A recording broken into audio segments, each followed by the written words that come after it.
Bismillahirrahmanirrahim. Assalamualaikum warahmatullahi wabarakatuh. Salam sejahtera untuk kita semuanya. Semoga pada kesempatan hari ini kita semua dalam keadaan sehat, kita semua dalam keadaan baik-baik saja, dan mudah-mudahan selalu diberikan rahmat untuk selalu menjalankan hidup dalam kehidupan kita sehari-hari. Kemudian untuk pada kesempatan kali ini sedikit saya akan menyampaikan mengenai tentang materi kita di kelas 11 di pertemuan yang pertama pada bab yang ketiga, yaitu mengenai tentang sistem hukum dan peradilan di Indonesia. Kemudian materi ini memang diperuntukkan untuk di semester ganjil pada saat pandemi kita saat sekarang ini. Kemudian sedikit kita akan membahas mengenai tentang hukum, namun sebelumnya mari kita lihat peta konsep kita pada kesempatan hari ini. Salah satunya adalah sistem hukum dan peradilan nasional, kemudian akan dibagi menjadi sistem hukum, sumber hukum, kemudian penggolongan hukum, peradilan internasional. Nah, ini adalah salah satu peta atau konsep yang akan kita bahas nantinya di materi bab 3 ini. Kemudian kita lanjutkan kembali bahwasanya kompetensi dasar untuk pertemuan kita kali ini yaitu di kompetensi dasar 2.3 menghayati nilai-nilai yang terkandung dalam pasal-pasal Undang-Undang Dasar Negara Republik Indonesia tahun 1945 dalam berbagai aspek kehidupan, ideologi, politik, ekonomi, sosial, budaya, pertahanan dan keamanan serta hukum. Kemudian dilanjutkan ke kompetensi dasar yang berikutnya yaitu 3.5 memahami sistem hukum dan peradilan nasional dalam lingkup Negara Kesatuan Republik Indonesia. Kemudian menyajikan hasil telaah sistem hukum dan pengadilan nasional dalam lingkup Negara Kesatuan Republik Indonesia. Nah, pada kesempatan hari ini nanti Ananda juga akan diminta untuk mengisi beberapa form yang kami kirim nanti melalui Google Form, sehingga kepada seluruh siswa dan siswi untuk tetap memahami materi-materi yang akan kami sampaikan pada kesempatan kali ini. Indikator pencapaiannya adalah setelah kita mempelajari pembelajaran kita pagi hari ini, diharapkan untuk seluruh peserta didik mampu menunjukkan perilaku taat hukum pada sistem hukum yang berlaku di Indonesia. Tapi bukan hanya di Indonesia saja, kita di sekolah juga harus melakukan atau menunjukkan taat hukum. Karena kita sebagai seorang pelajar, kita juga harus menaati hukum-hukum yang berlaku di sekolah. Kemudian mengemukakan pengertian hukum dan tata hukum Indonesia.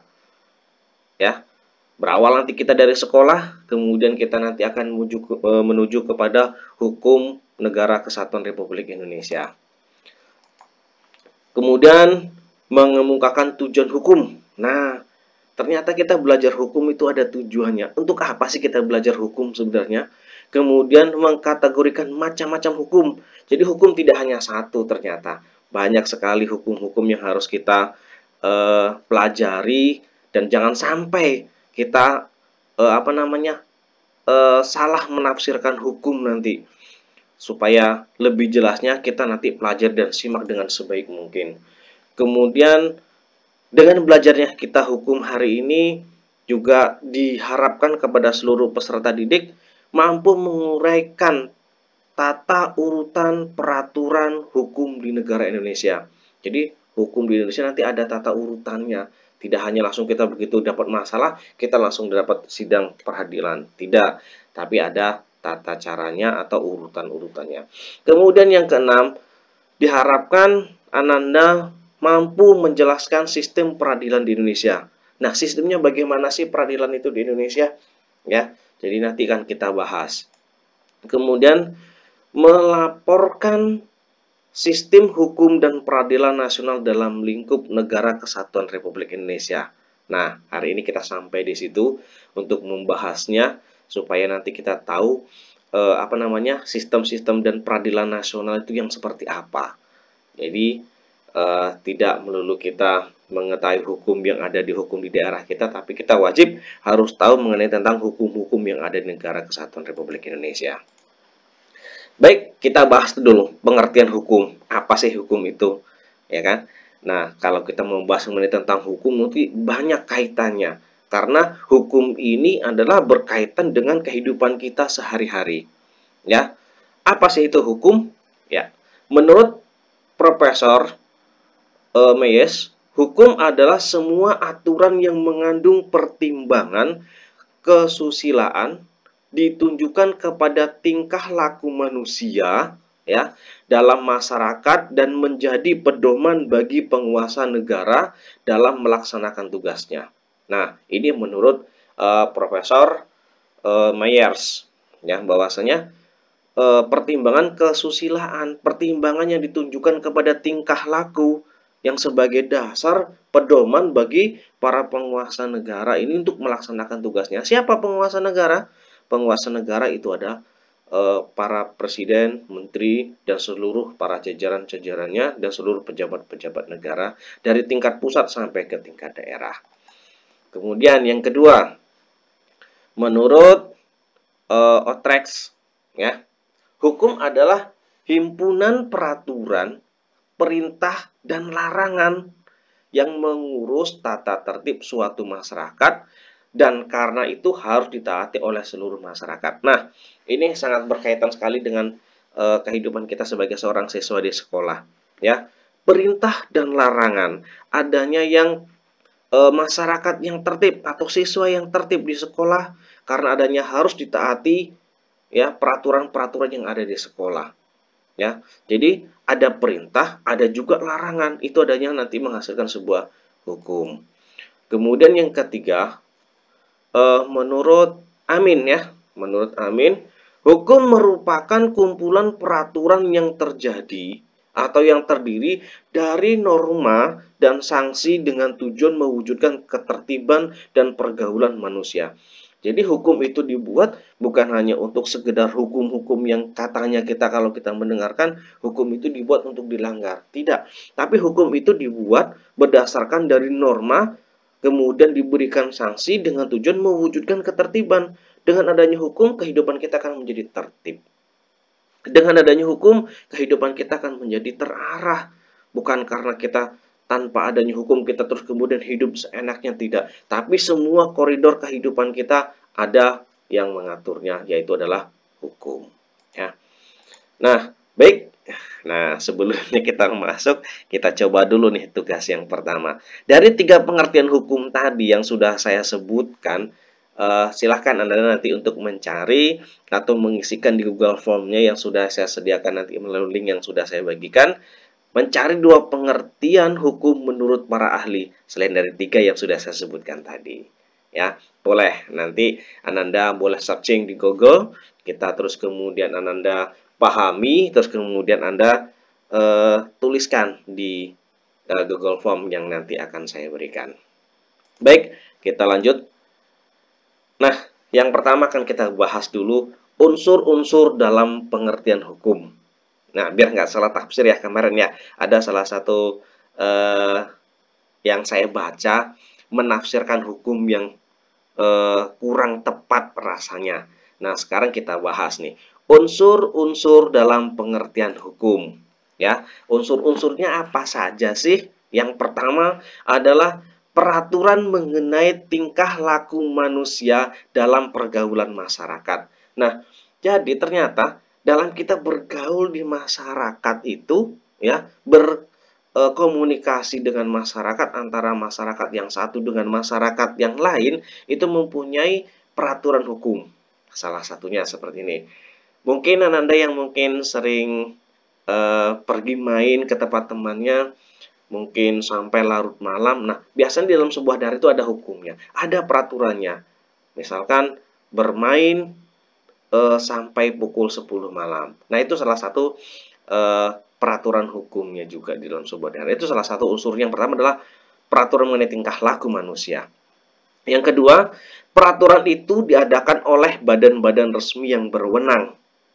Nah, berwenang itu di dalam sekolah, Bapak Ibu Dewan Guru membuat peraturan yang resmi itu dalam tingkat sekolah. Mungkin kalau dalam tingkat desa ada BPD, ada kepala desa dan para perangkatnya untuk menentukan hukum-hukum yang akan dilaksanakan. Ataupun nanti seterusnya dalam tingkat kabupaten, mungkin ada Pak Bupati, ada provinsi, dan ke gubernur, sampai ke tingkat presiden. Peraturan itu adalah salah satunya untuk dilaksanakan, ya. Itu salah satu unsurnya. Kemudian peraturan itu bersifat memaksa. Nah, ini dia. Peraturan itu ternyata sifatnya memaksa loh. Kenapa? Karena setiap peraturan yang sudah dibuat itu harus dilaksanakan. Kenapa? Kalau tidak dilaksanakan pasti ada sanksinya. Itu dia sifat hukum. Nah, ini yang sering kita pahami di luaran yang sebelum-sebelumnya, bahwasanya hukum itu dibuat untuk dilanggar. Nah, ternyata sifat hukum ini lebih keras, bahwasanya peraturan itu dibuat atau mempunyai sifat yang memaksa. Kita harus melaksanakan, setiap ada peraturan harus kita laksanakan. Jangan sampai dilanggar. Nah, itu dia. Ternyata peraturan mempunyai sifat yang memaksa. Kemudian, yang tadi saya sudah sebutkan, adanya sanksi yang tegas. Apa sanksi yang tegas? Sanksi yang tegas itu dibuat pada saat kita melanggar peraturan. Nah, kalau kita melanggar peraturan, baru adanya sanksi. Tapi kalau peraturan itu tidak kita langgar, tetap kita laksanakan sesuai dengan aturan yang berlaku, maka sanksi juga tidak akan berlaku. Ya, oleh sebab itu peraturan tetap harus kita laksanakan. Nah, bertolak dari pengertian sistem dan hukum yang telah dikemukakan tersebut, ya, yang sudah dikemukakan tadi, yang dimaksudkan dengan sistem hukum adalah satu kesatuan hukum yang berlaku pada sebuah negara tertentu yang dipatuhi dan ditaati oleh setiap warga negaranya. Ya, nah, apa itu sistem? Nah, dari sebuah sistem suatu kesatuan hukum, sebuah kesatuan hukum. Nah, jadi kalau sudah sebuah kesatuan hukum berarti sudah dihimpun dalam sebuah peraturan yang berlaku untuk satu negara. Ya, ingat ya, untuk satu negara. Untuk satu negara tersebut kemudian dipatuhi oleh seluruh warga masyarakatnya. Siapapun yang bernaung dalam negara tersebut, ya harus mematuhi perintah-perintah hukum. Kemudian, apa sih sebenarnya tujuan dan fungsi hukum tadi? Nah, yang sudah kita sebutkan dari awal. Pertama, tujuannya. Apa sih tujuan itu dibuat, Pak? Apa sih tujuan itu hukum harus ada, Pak? Kenapa hukum juga itu harus ada? Yang pertama, mendatangkan kemakmuran dan kebahagiaan pada rakyatnya. Contoh, apabila sebuah negara tidak ada hukum, apa yang terjadi? Orang akan berlaku sewenang-wenang. Bersewenang-wenang bagaimana? Kita akan melakukan kegiatan-kegiatan kita, mungkin nanti akan melanggar norma misalkan. Menyakiti orang lain, itu adalah nanti akan berakibat kepada tidak tentramnya sebuah kehidupan. Nah, dengan adanya hukum, semuanya dijalani dengan perintah. Ada aturannya, ada larangannya. Oh, ini yang diperbolehkan, ini yang tidak. Nah, dengan demikian, hidup kita akan menjadi makmur, akan menjadi tentram, bahagia kita. Kenapa? Kita selalu merasa dilindungi. Kemudian, mencapai keadilan dan ketertiban. Coba bayangkan kalau tidak ada hukum. Ya, tidak ada hukum. Misalkan dalam hukum melakukan antri saja. Antri juga adalah salah satu sebuah hukum. Kenapa? Kita memang harus antri. Siapa yang datang lebih dulu, dia yang lebih di depan. Kalau coba kita bayangkan, kalau kita datang terakhir, kita menuju ke barisan paling depan. Apa yang terjadi? Ya, tidak adil. Tidak adilnya bagaimana? Akan mengurangi ketertiban. Nah, ketertiban bagaimana? Dengan adanya pelanggar yang tadi kita buat, kita memotong, maka kita akan terkena sanksi, misalkan dikucilkan oleh teman-teman kita. Karena apa? Karena kita mendahului dari teman-teman kita yang sudah dari awal. Kemudian yang ketiga, mengatur pergaulan hidup manusia secara damai. Nah, contoh, kalau kita berdampingan dengan teman-teman kita, bermain dengan teman-teman kita tanpa adanya sesuatu yang mengatur di dalam diri kita. Contohnya kita bermain dengan lawan jenis kita. Kalau tidak ada aturan, kita menyenggol semau kita, kemudian kita memeluk yang bukan muhrim kita, maka apa yang terjadi? Terjadilah bahwasanya adanya sebuah pergaulan hidup yang damai. Kalau kita melanggar yang tadi, memeluknya misalkan, itu sudah tidak damai. Mereka akan merasa terancam, ya. Nah, tujuan hukum adalah tadi mengatur pergaulan kita supaya apa? Saat kita bergaul dengan teman, kita tidak mempunyai masalah. Kita sama-sama enjoy, kita sama-sama damai, kita sama-sama tertib. Kemudian, memberikan petunjuk bagi orang-orang dalam pergaulan masyarakat. Contoh, ya. Kalau kita bermain dari suatu daerah ke daerah yang lain tanpa adanya kita mengetahui hukum, maka kita akan bisa melanggar hukum daerah tersebut. Karena ingat, hukum di daerah satu dengan daerah yang lain itu biasanya berbeda.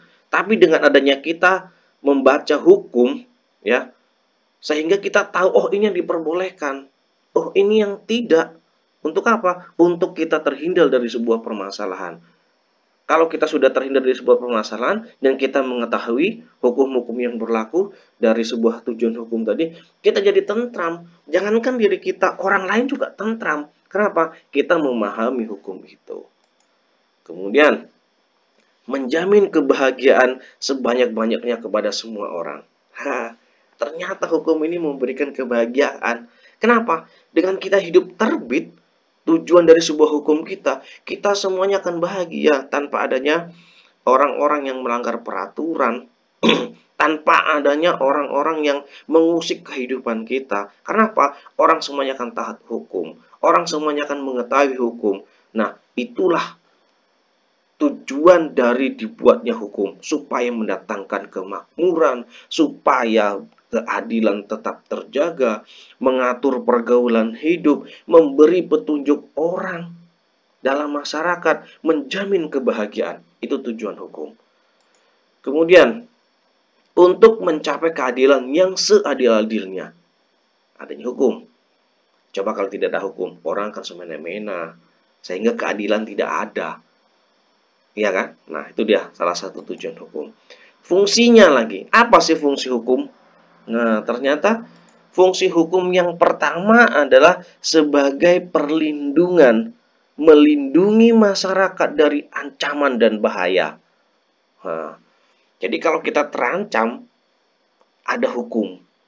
Fungsinya hukum akan berlaku apa? Bagaimana kita menjalankan hukum tersebut. Kemudian, yang kedua, fungsinya adalah keadilan. Dengan adanya hukum, kita akan selalu berbuat adil. Kenapa? Karena kita takut adanya hukum. Nanti kena sanksi kita gara-gara adanya hukum. Yang seharusnya dibagi menjadi dua, kita ambil. Atau seharusnya sebaliknya milik orang lain, kita ambil. Tapi dengan adanya fungsi hukum, kita tahu bahwasanya ini harus dibagi dua. Maka apa? Maka kita akan menjadi tentram. Teman juga akan menjadi adil karena mendapat bagiannya juga. Kemudian, dalam pembangunan hukum digunakan sebagai acuan penentu arah, tujuan, dan pelaksanaan pembangunan. Nah, nih, dengan adanya hukum dibuat sebagai acuannya. Kenapa? Ada koridor yang mengatur. Oh, ini yang harus didahulukan dalam sebuah pembangunan. Oh, ini yang didahulukan dalam sebuah menentukan arah negara kesatuan Republik Indonesia. Bahkan diri kita juga seperti itu. Kita, sekolah itu adalah salah satu tatanan hukum bagi diri kita. Kalau kita melanggar tatanan hukum diri kita yang sudah kita buat dari awal, ya kan? Kita buat dari awal, maka apa yang terjadi? Kita melenceng dari cita-cita kita. Itu adalah salah satu fungsi dari sebuah hukum. Kemudian yang keempat, sebagai kontrol sosial. Dengan adanya kita mengetahui hukum, maka kita akan mengontrol kegiatan sosial-sosial kita yang dapat merugikan orang lain. Dan orang lain juga tidak akan terusik dengan apa yang sudah kita lakukan. Nah, ciri-ciri dan unsur hukum. Ternyata hukum ada ciri-cirinya. Tidak semuanya mempunyai peraturan itu adalah sebuah hukum, tapi ada ciri-cirinya. Kita lihat. Pertama, ciri-ciri hukum. Apa ciri hukum? Pertama, berisi perintah dan larangan. Ingat nih, ya, ciri-ciri hukum yang pertama adalah adanya perintah, pasti ada larangan.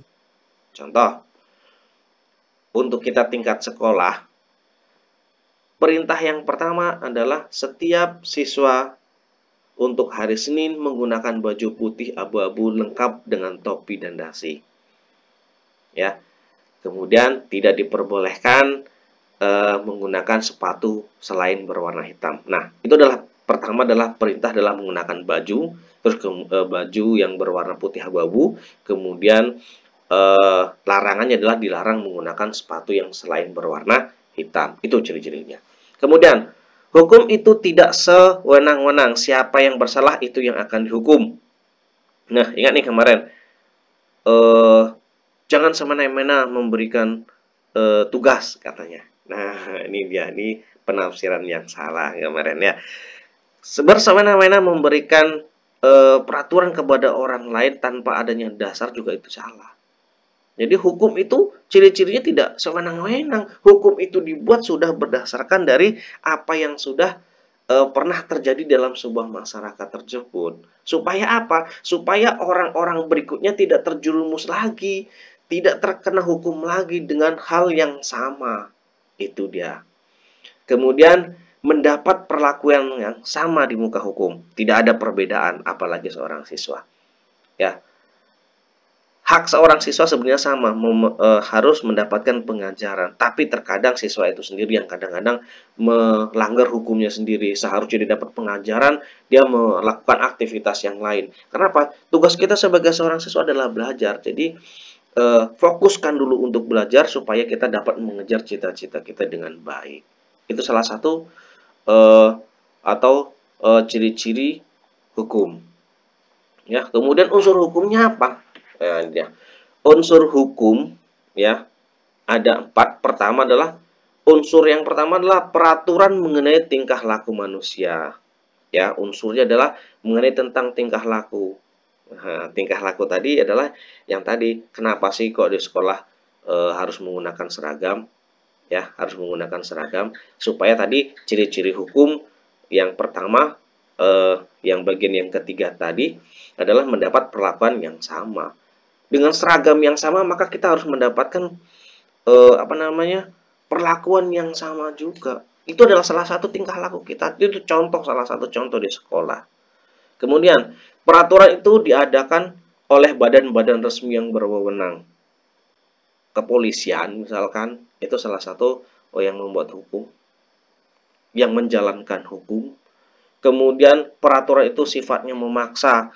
Makanya kalau di sekolah, kalau Anda sudah diinstruksikan bahwasanya ayo memakai baju putih abu-abu, terus kemudian bagi siswa-siswi yang berambut bagi untuk siswa yang berambut panjang tidak sesuai dengan pelajar, maka harus dipotong dulu atau tidak nanti akan dipotong. Nah, itu salah satu peraturannya, memaksa yang saatnya kita tidak mau tapi kita harus paksa, harus mau, harus dirapikan rambutnya. Tuh misalkan tuh tingkat sekolah. Kalau di tingkat masyarakat bagaimana? Tingkat masyarakat tadi yang sudah saya sebutkan awal pertama, kalau kita main di sebuah daerah, misalkan kalau sudah dilarang untuk pulang lebih dari jam 10 malam, kita jangan sampai melanggar. Ya. Kemudian lanjut, adanya sanksi yang tegas. Ya, adanya sanksi yang tegas untuk pelanggaran hukum tadi. Nah, setiap aturan hukum pasti akan dibarengi dengan sanksi. Kenapa? Karena setiap hukum yang dibuat sudah disetarakan dengan sanksi apa yang setimpal dengan hukum yang sudah dibuat tadi. Supaya apa? Supaya orang-orang yang sebelumnya atau orang-orang yang sesudahnya tidak terjerumus lagi dengan permasalahan yang sama tadi. Ya, jadi ciri dan unsur hukum yang sudah kita bahas ini adalah beberapa yang harus kita pahami. Ya, salah satu cirinya adalah berisi tentang perintah, kemudian hukum itu tidak sewenang-wenang, kemudian mendapat perlakuan hukum yang sama. Itu ciri-ciri hukum. Sementara unsur hukum adalah peraturan yang mengenai tentang tingkah laku manusia, kemudian peraturan itu diadakan oleh badan-badan yang berwenang, kemudian peraturan itu bersifat memaksa, sehingga kita tidak bisa tidak bisa melanggarnya, harus kita laksanakan. Kemudian yang terakhir adalah sanksi. Ya, untuk sebuah hukum. Nah, sifat hukum tadi yang sudah kita bahas. Hukum itu mengatur. Makanya tadi sifat hukum itu adalah memaksa. Kenapa? Hukum itu mengatur kita. Nah, sementara kita mengatur diri kita kadang-kadang susah. Nah, dengan adanya hukum kita harus mengaku. Harus kita ikuti aturan-aturan yang ada. Karena hukum memuat peraturan-peraturan berupa perintah. Hukum itu adalah perintah, ya. Jangan salah, hukum itu adalah perintah yang harus kita taati. Kemudian mengatur apa? Mengatur tingkah laku kita. Ya, kemudian menciptakan ketertiban dalam masyarakat. Kemudian hukum itu memaksa, karena hukum dapat memaksa masyarakat untuk mematuhi. Apabila tidak, itu akan mendapatkan sanksi. Itu dia sifat hukum. Jadi sifat hukum pada hakikatnya sifatnya adalah memaksa, mengatur diri kita untuk melaksanakan, ya, untuk melaksanakan. Baik, kita lihat sekarang penggolongan hukum. Nah, ternyata hukum itu ada golongannya, ya. Yang pertama apa golongan hukum? Golongan hukum yang pertama adalah berdasarkan wujud. Hukum ada wujudnya atau tidak? Nah, betul kan ada semuanya, ya. Hukum berdasarkan wujud. Kemudian hukum berdasarkan ruang. Kemudian ada hukum berdasarkan waktu, ya. Hukum berdasarkan waktu. Kemudian yang keempat ada hukum pribadi. Ternyata hukum ini banyak, ya. Hukum berdasarkan isinya, ya. Terus kemudian yang terakhir adalah tugas dan fungsi hukum.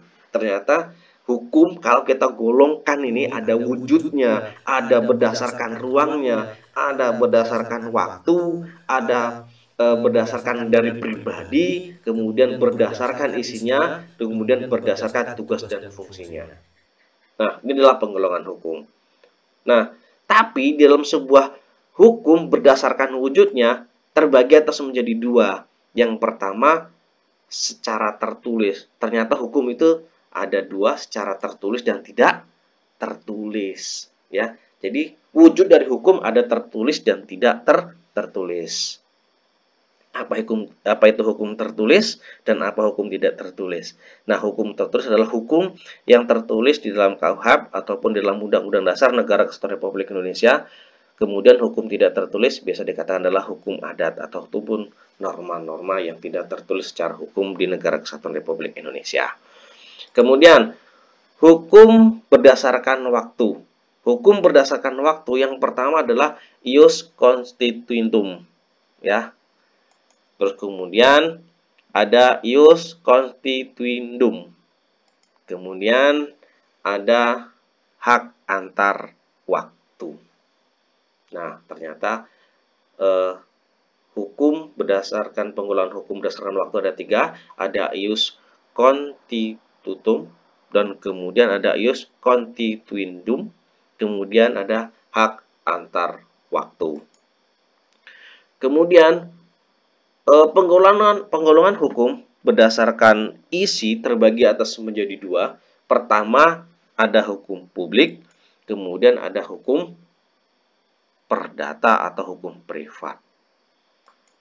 Kemudian berdasarkan tugas dan fungsinya, hukum terbagi atas adalah material, kemudian hukum formal, ya. Jadi ini adalah penggolongan hukum. Terus kemudian satu yang ruang tadi lupa. Untuk yang ruang ada lokal.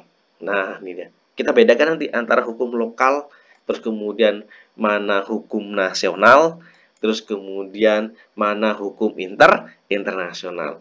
Hukum lokal mungkin itu adalah hukum yang di daerah kita sendiri, terus kemudian nasional adalah untuk Indonesia, kemudian internasional untuk seluruh negara-negara yang ada di dunia, ya. Itu berdasarkan ruangnya. Terus kemudian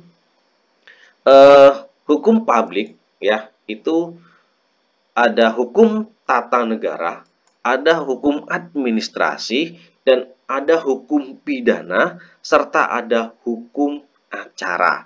Itu untuk hukum publik yang berdasarkan isinya tadi. Jadi kita ulang, penggolongan hukum, ya, berdasarkan isinya ada dua, hukum publik, pertama hukum publik dan hukum privat atau perdata. Nah, hukum publik itu terbagi atas menjadi 4 bagian: hukum tata negara, kemudian hukum administrasi negara, hukum pidana, kemudian ada hukum acara, ya. Terus kemudian untuk hukum formal terbagi atas menjadi 2, ada pidana formal dan ada perdata formal. Nanti kita bahas. Nah, untuk hukum pribadi, ya, untuk hukum pribadi terbagi atas menjadi 3. Satu golongan, itu untuk hukum pribadi. Kemudian untuk semua golongan, kemudian untuk antar golongan. Nah, nanti kita bahas untuk peta konsep yang ini. Untuk penggolongan-penggolongan hukumnya kita akan coba bahas satu-satu nanti. Kemudian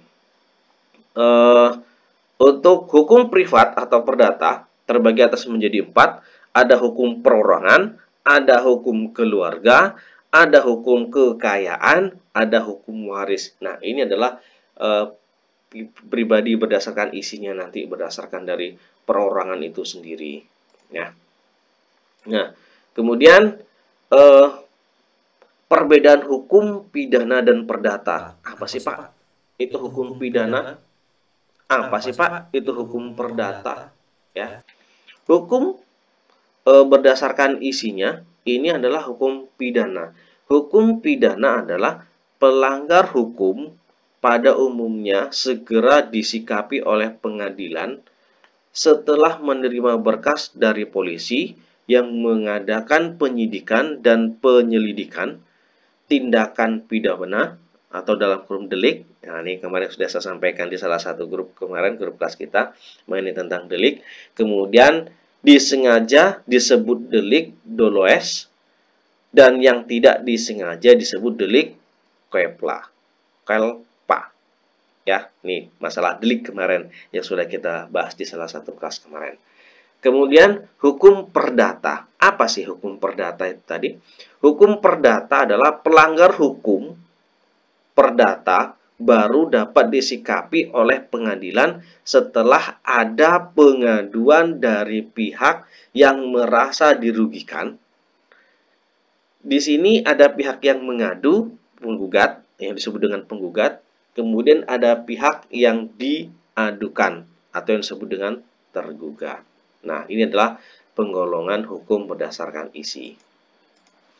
Nah, tata urutan peraturan hukum di Indonesia. Nah, ini dia tata urutan yang pertama. Menurut ketetapan MPR nomor 20 MPR tahun 1966, tata urutan yang pertama adalah berdasarkan dari undang-undang, kemudian TAP MPR, undang-undang atau Perpu, peraturan pemerintah, Kepres, kemudian peraturan pelaksanaan lainnya, Permen, dan instruksi menteri. Kemudian yang kedua, menurut ketetapan MPR nomor 3 Romawi MPR tahun 2000, dimulai dari Undang-Undang Dasar Negara Kesatuan Republik Indonesia, kemudian melalui TAP MPR, kemudian melalui undang-undang, kemudian Perpu, kemudian peraturan pemerintah, Kepres, kemudian Perda. Nah, untuk tahun 2004, ya, Undang-Undang nomor 10 tahun 2004 itu diurutkan mulai dari Undang-Undang Dasar Negara Kesatuan Republik Indonesia tahun 1945, kemudian kepada undang-undang atau Perpu, kemudian peraturan pemerintah, peraturan presiden, kemudian peraturan daerah.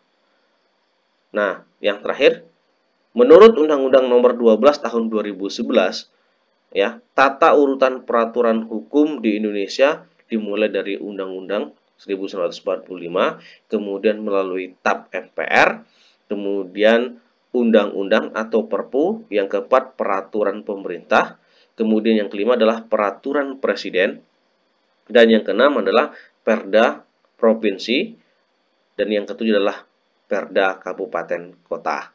Ya, itu untuk urutan-urutan peraturan hukum yang ada di Indonesia. Kemudian sistem peradilan nasional. Nah, ini kita bahas tadi. Sistem peradilan nasional adalah peradilan merupakan proses mengadili perkara sesuai dengan kategori perkara yang diadili. Itu sistem peradilan nasional. Kemudian proses pengadilan ini dilaksanakan di sebuah tempat yang dinamakan pengadilan. Sistem peradilan nasional merupakan sistem yang menjadi wahana bagi rakyat untuk mencari keadilan sesuai dengan ketentuan hukum yang berlaku. Itu adalah sistem peradilan nasional. Badan peradilan di Indonesia, nah ini dia. Badan peradilan di negara Indonesia berdasarkan Pasal 24 ayat 2 Undang-Undang Dasar Negara Republik Indonesia menyatakan bahwa kekuasaan kehakiman dilakukan oleh sebuah Mahkamah Agung dan badan peradilan di bawahnya dalam lingkungan peradilan umum, lingkungan peradilan agama, lingkungan peradilan militer, lingkungan peradilan tata usaha negara, dan oleh sebuah mahkamah konstitusi. Nah, ini badan peradilan di negara Indonesia. Ayo, siapa yang masih ingat tadi? Ada pertama, pengadilan umum, kemudian pengadilan agama, kemudian pengadilan militer, kemudian pengadilan tata usaha, kemudian adanya sebuah mahkamah konstitusi. Ini adalah badan-badan peradilan hukum yang ada di Negara Kesatuan Republik Indonesia berdasarkan pasal 24 ayat 2 Undang-Undang Dasar Negara Kesatuan Republik Indonesia. Nah, jadi berbicara hukum kita juga harus berbicara dasar. Jangan bisa kita berbicara hukum kemudian tidak tahu dasarnya, maka akan menjerat diri kita sendiri, ya. Jadi berhati-hati kalau kita berbicara mengenai tentang hukum.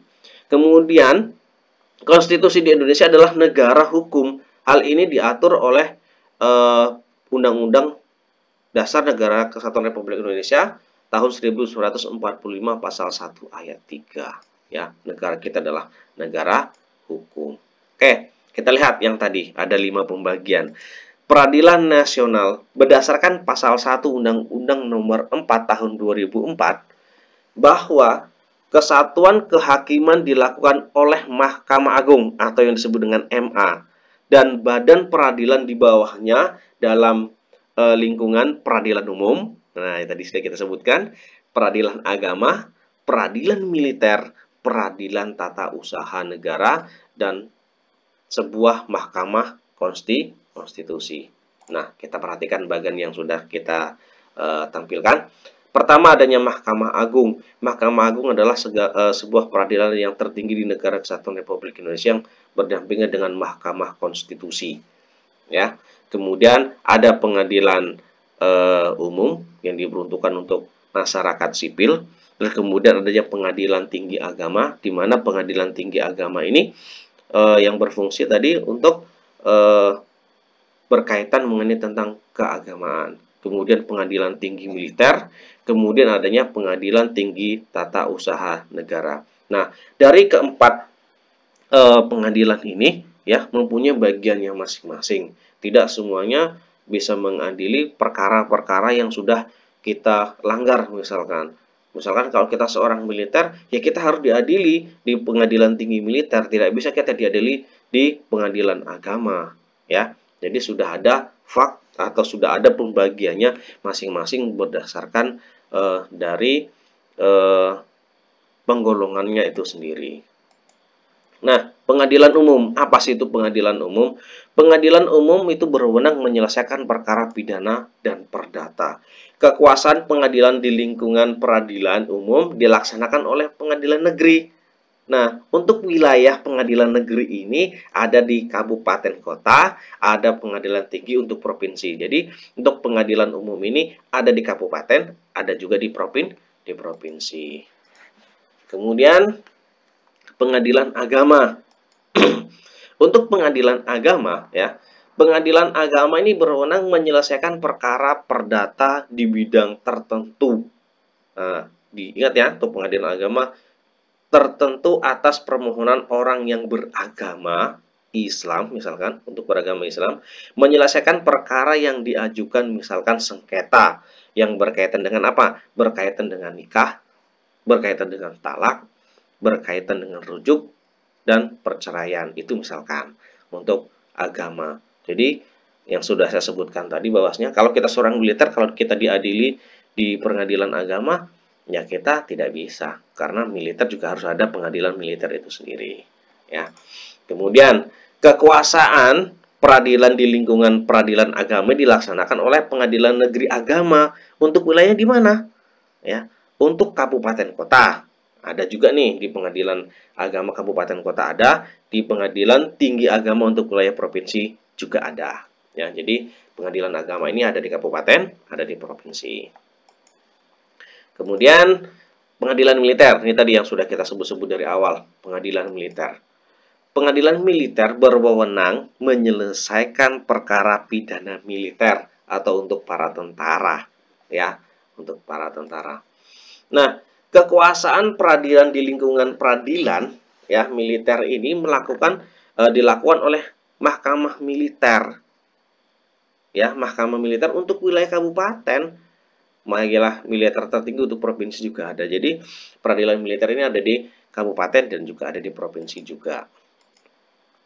Peradilan Tata Usaha Negara atau yang disebut dengan PTUN, ya, yang sering kita lihat atau sering kita dengar PTUN, Peradilan Tata Usaha Negara atau Peradilan Administrasi Negara berwenang mengadili perkara tata usaha negara atau mengenai tentang administrasi negara. Kekuasaan Peradilan Tata Usaha Negara dilaksanakan oleh Pengadilan Negeri Tata Usaha untuk wilayah kabupaten kota, kemudian untuk pengadilan negeri tata usaha wilayah provinsi. Jadi ada juga di provinsi dan ada juga di kabupaten.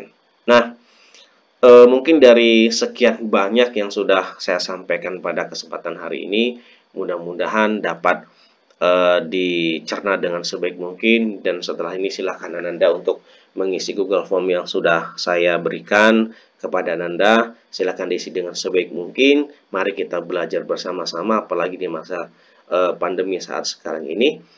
Tetap jaga protokol kesehatan, tetap di rumah memakai masker, biasakan mencuci tangan untuk terus memutus mata rantai COVID-19. Mungkin pelajaran pada hari ini kita cukupkan sampai di sini terlebih dahulu. Besok kita bisa melanjutkan lagi untuk materi kita di pertemuan yang kedua, dan mudah-mudahan bisa secepatnya kita melakukan tatap muka supaya lebih jelas, dan bagi Anda nanti yang masih kurang jelas dengan penyampaian saya di video kali ini, boleh ditanyakan melalui grup WA kita masing-masing ataupun menggunakan media sosial yang lain untuk lebih memahami materi-materi mengenai tentang hukum kita pada pagi hari untuk pada kesempatan kali ini. Terima kasih untuk hari ini. Salam sukses selalu. Saya Ahri, wabillahi taufiq wal hidayah. Wassalamualaikum warahmatullahi wabarakatuh. Salam sukses dan selalu taat hukum untuk tercerminnya sebuah peraturan presiden, kebahagiaan, keadilan untuk kita bersama. Terima kasih. Yang terakhir, menurut undang